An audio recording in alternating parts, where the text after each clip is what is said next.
नमस्कार दोस्तों, मैं हूं अंकुर और आप देख रहे हैं फाइनेंशियल सफर।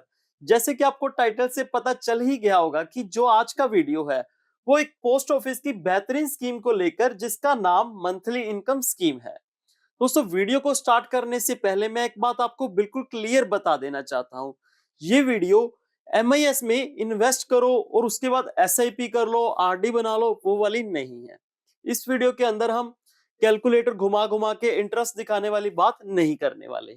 देखो, इंटरनेट पे ना आपको हजारों वीडियो मिल जाएंगे इस स्कीम के ऊपर, लेकिन उनमें से ज्यादातर या तो वीडियो आपको स्कीम को बेचने की कोशिश करती हैं या सिर्फ मंथली इनकम का सपना दिखाती। आज का वीडियो बिल्कुल अलग रहने वाला है, क्योंकि दोस्तों आज हम ना एमआईएस को एक इन्वेस्टमेंट के नजरिए से नहीं, रियलिटी के नजरिए से देखने की कोशिश करेंगे। आज सवाल ये नहीं होगा कि एमआईएस कितना रिटर्न देता है, असली सवाल ये होगा कि एमआईएस किन लोगों के लिए ज्यादा बेहतर स्कीम है। तो बिना देरी किए चलिए शुरू करते हैं। दोस्तों, सबसे पहले हम स्कीम का ना ओवरव्यू ले लेते हैं, इसका स्ट्रक्चर समझ लेते हैं कि आखिर ये काम कैसे करती है। आप इसके अंदर जो भी पैसा लगाते हो वो आपको लमसम लगाना पड़ेगा। आइए एग्जांपल से समझते हैं। मान लीजिए आपने 1 लाख रुपए इसके अंदर इन्वेस्टमेंट किए। आपने 1 लाख रुपए लगाया और आप जो पैसा लगाओगे वो आपको 5 साल के लिए लगाना होगा, यानी इसका जो टेन्योर है वो 5 ईयर रहेगा। और मंथली इनकम स्कीम, जैसे कि इसके नाम से ही पता चल रहा है कि इसका जो पे आउट रहेगा वो मंथली रहेगा, यानी कि इसके ऊपर जो भी आप ब्याज कमाओगे वो हर महीने आपके सेविंग अकाउंट के अंदर क्रेडिट होता रहेगा। और जो ब्याज दर रहती है, इंटरेस्ट रेट इसके ऊपर 7.4% है। और 100% गवर्नमेंट की गारंटी के साथ ये स्कीम आती है, क्योंकि आप जो भी पैसा पोस्ट ऑफिस के अंदर लगाते हो वो 100% उस पर गवर्नमेंट की गारंटी होती है। और हमने देखा कि इसका जो टेन्योर रहेगा वो 5 साल रहेगा। जो इसका ब्याज रहेगी वो हर महीने आपके सेविंग अकाउंट के अंदर क्रेडिट होती रहेगी। इसके अंदर आप सिंगल अकाउंट भी खुलवा सकते हो और ज्वाइंट अकाउंट भी खुलवा सकते हो। अगर आप इंडिविजुअल अकाउंट खुलवाते हो तो जो मिनिमम अमाउंट है वो 1000 रुपए से शुरू कर सकते हो और ज्यादा से ज्यादा आप 9 लाख रुपए स्कीम के अंदर लगा सकते हो। और अगर आप ज्वाइंट अकाउंट खुलवा रहे हो तो ज्वाइंट अकाउंट के अंदर ये 15 लाख रुपए तक आपको डिपॉजिट करने की अनुमति देती है, यानी कि आप 9 लाख की जगह ज्वाइंट अकाउंट के अंदर आप 15 लाख रुपए तक इन्वेस्ट कर सकते हो। और दोस्तों, आप जो इन्वेस्टमेंट कर रहे हो, 1 लाख रुपए आपने इन्वेस्टमेंट की और जब 5 साल हो जाएंगे, हर महीने इसका ब्याज तो आपके सेविंग अकाउंट में आ ही रहा है। और जब 5 साल पूरे हो जाएंगे तो ये 1 लाख रुपए आपको वापस आपके सेविंग अकाउंट के अंदर मिल जाएंगे।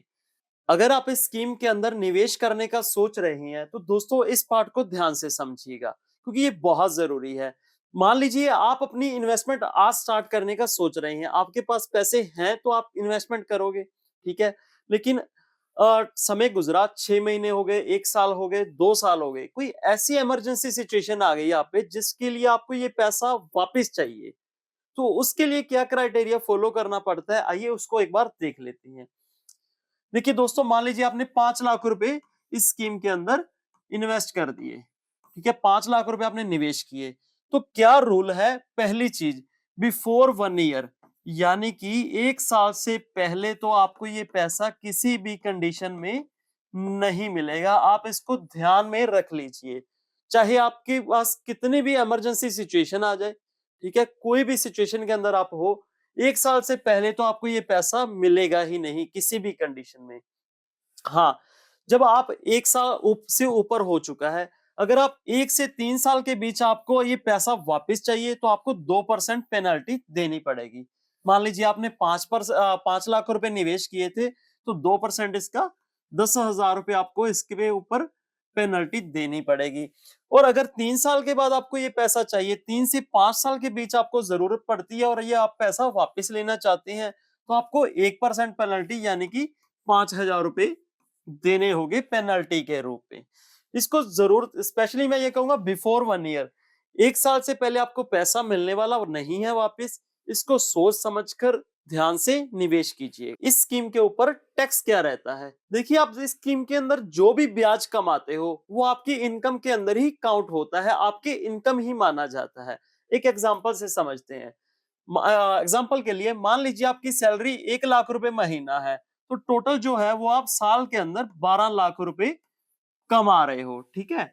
और आपने अगर 5 लाख रुपए इस स्कीम के अंदर इन्वेस्ट कर रखे थे, निवेश कर रखे थे, तो उसका 7.4% के इंटरेस्ट से हिसाब से 37,000 ब्याज बन जाता है। और ये जो 37,000 होगा वो आपकी इनकम के अंदर ही यहाँ काउंट होगा, यानी कि आपकी टोटल जो इनकम है वो 12 लाख नहीं, 12,37,000 मानी जाएगी। और अगर आप आप जो भी आपकी टोटल सैलरी बनेगी उसके अंदर जो भी ब्याज काउंट हो जाएगा उसके अकॉर्डिंग आप जिस भी टैक्स स्लैब के अंदर आते हो वो आपको टैक्स देना पड़ेगा। हाँ, इस पे आपको टीडीएस नहीं कटता। इस स्कीम को हमने अच्छे से समझ लिया है, सारा स्ट्रक्चर देख लिया कि ये स्कीम कैसे काम करती है। तो चलिए अभी हम चलते हैं अपनी इस वीडियो के असली मुद्दे पर। लोग ना एमआईएस को गलत समझते हैं। प्रॉब्लम एमआईएस में नहीं है, प्रॉब्लम लेबलिंग में है। लोग एमआईएस को बोल देते हैं कि ये मंथली कैश फ्लो टूल है। देखिए, और यहीं से ना दिमाग गलत ट्रैक पे चला जाता है। कैश फ्लो का मतलब होता है पैसा आना, ना कि पैसा बढ़ाना। एमआईएस का जो असली काम है वो लाइफ को एक प्रेडिक्टेबल बनाना है। मैं एमआईएस को कैसे डिफाइन करता हूं, अगर मैं अपनी बात करूं तो ये पोस्ट ऑफिस का ना मंथली सैलरी बटन है। आप एक बटन दबाते हो और पैसा आपके अकाउंट के अंदर क्रेडिट हो जाता है, यानी कि एक फिक्स्ड अमाउंट आता रहता है। एमआईएस पैसा कमाता नहीं है, एमआईएस पैसा आपका संभालता है। मैं इसको आगे की स्लाइड्स में आपको क्लियर करता हूं। अभी मैं आपसे जो बात करने वाला हूं ना वो आपको हो सकता है थोड़ी सी चुभेगी, लेकिन सच्चाई यही है। देखिए, एमआईएस सबसे ज्यादा गलत कौन यूज कर रहा है? यंग और मिड एज के वर्किंग प्रोफेशनल लोग जो 25 से 40 के अंदर आते हैं। इनकम भी आ रही होती है, टाइम भी होता है, रिस्क लेने की कैपेसिटी भी है, लेकिन फिर भी बोलते हैं कि नहीं भाई, हमें तो सेफ रहना है। चलो सेफ रहते हैं, सेफ इन्वेस्टमेंट करते हैं, पोस्ट ऑफिस करते हैं, एफडी करते हैं या फिर एमआईएस करते हैं।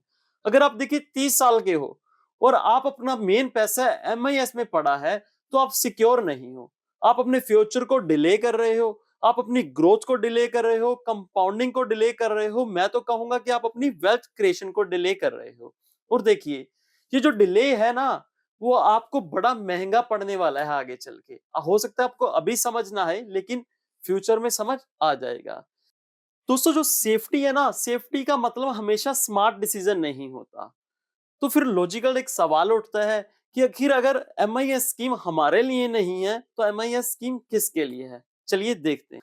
तो एमआईएस उन लोगों के लिए बना है जिनको अपनी इन्वेस्टमेंट पर रिटर्न्स की जगह सर्टेनिटी चाहिए।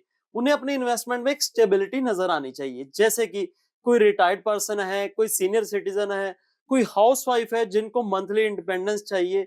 वो बिल्कुल भी मार्केट का स्ट्रेस नहीं लेना चाहते।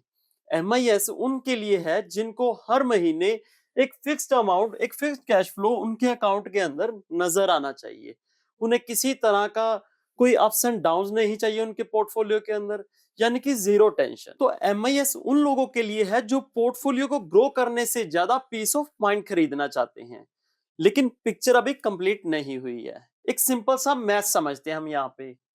एमआईएस जहां पर हमें 7.4% रिटर्न मिलता है, और हमारे देश के अंदर जो इन्फ्लेशन है वो आइडियल 6% के एवरेज के अंदर रहती है, यानी कि हमें जो टोटल प्रॉफिट बचता है एट द एंड वो 1.5% यानी कि 1.5% के आसपास है।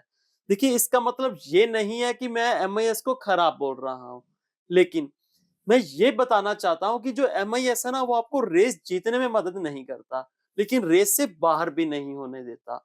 ये मैं क्यों कह रहा हूं? क्योंकि मैंने आपको बताया था पिछले वाली स्लाइड के अंदर कि 25 से 40 वाले लोगों के लिए आखिर क्यों नहीं है, क्योंकि उनके पास देखिए टाइम है। उन्हें इन्फ्लेशन को बीट करना पड़ेगा अगर वो अपने कैपिटल पे एक बड़ी अच्छी खासी ग्रोथ चाहते हैं। तो वो इस 1 से 1.5% के ऊपर नहीं कर पाएंगे, तो उन्हें और भी इन्वेस्टमेंट ऑप्शंस के अंदर जाना पड़ेगा। याद रखिए, जो एमआईएस है ना वो पैसा ग्रो नहीं करता, लेकिन पैसा घिसने से बचाता जरूर है। दोस्तों, एट द एंड अगर हम कंक्लूजन की बात करें तो जो एमआईएस है वो कोई वेल्थ क्रिएशन टूल नहीं है, और स्पेशली यंग इन्वेस्टर की प्रायोरिटी तो ये बिल्कुल भी नहीं होना चाहिए। हाँ, एमआईएस जो है एक स्टेबिलिटी टूल है, ये एक सैलरी रिप्लेसमेंट ऑप्शन भी है, और ये पीस ऑफ माइंड स्कीम है। अगर मैं खुद की बात करूं, मैं पर्सनली एमआईएस में इन्वेस्ट नहीं करता, क्योंकि जो मेरा फोकस है वो ग्रोथ पे है। लेकिन मैं ये भी मानता हूँ कि जो हर स्कीम है वो हर इन्वेस्टर के लिए नहीं होती। देखिए, गलती ना स्कीम में नहीं होती, गलती एक्सपेक्टेशंस में होती है। हम अपना टाइम और अपना इन्वेस्टमेंट किसी और जगह दे रहे हैं और उम्मीद किसी और जगह से कर रहे हैं। ये गलत बात है। अगर आप रिटर्न अच्छी एक्सपेक्ट करते हो तो आपको रिस्क भी उतना ज्यादा लेना पड़ेगा।